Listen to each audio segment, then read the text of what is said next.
Hello, Kabalita! This is Lalang and you are watching Lalang and Brown channel. Sino si Alex Ayala o si Alexandra Ayala? Sa mga hindi nakakaalam, si Alexandra Ayala o mas kilala sa tawag na Alex Ayala ay gumawa ng ingay sa larangan ng women's tennis sport.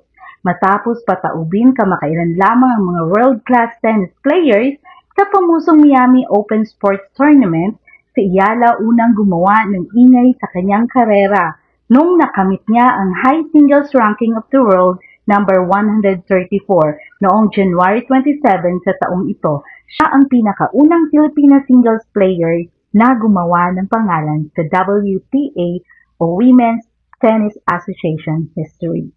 Una niyang pinamalas ang kanyang galing nang nakuha niya ang second rank as ITF Junior noong October 6, 2020.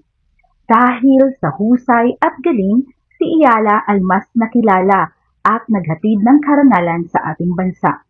Nang nanalo siya sa US Open noong 2022 at nakuha ang titulo bilang first junior singles at nakamit ang parangal bilang the first Filipino junior Grand Slam singles. Buong Pilipinas ay nagbunyi sa kabi-kabilaang tagumpay. Isa na dito nang patumbahin niya ang reigning Australian Open champion Madison Keys ng Amerika. Si Alexandra Maniago Ayala ay ipinanganak noong May 23, 2005, Tubong, Quezon City, Philippines. Since 12 years old, she has been studying at Rafa Nadal Academy in Manacor, Mallorca, Spain.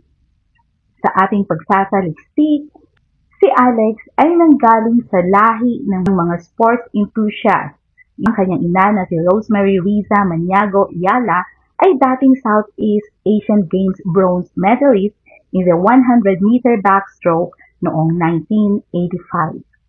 Ang kanyang kapatid na si Michael o kilala sa tawag na Miko ay isang varsity tennis player sa Pennsylvania State University ni Tana Lions from 2020 to 2024. Ayon sa ating source, si Alexandra ay pamangkin ni Noli Ayala, ang former Philippine Sports Commission Chairperson and Philippine Basketball Association Commissioner. Wow naman! Ika nga, it runs in the blood! At dahil dyan, nasagap natin ang balita kanina lang na si Alex Ayala beats the world number 2 Grand Slam champion Iga Swiatek ng Poland sa quarterfinals. Ngayon, ang ating pambato sa women's tennis sports na si Ayala ay abante sa Miami Open semi-final. Good luck, Alexandra! Wishing you the best of luck on the court. Keep swinging for greatness! Kabalita, kung bago ka lang sa aking channel, huwag kalimutang mag-subscribe at i-hit ang notification button para updated ka sa current events and showbiz news. Kita-kits sa susunod naming upload! Thank you for watching. Bye!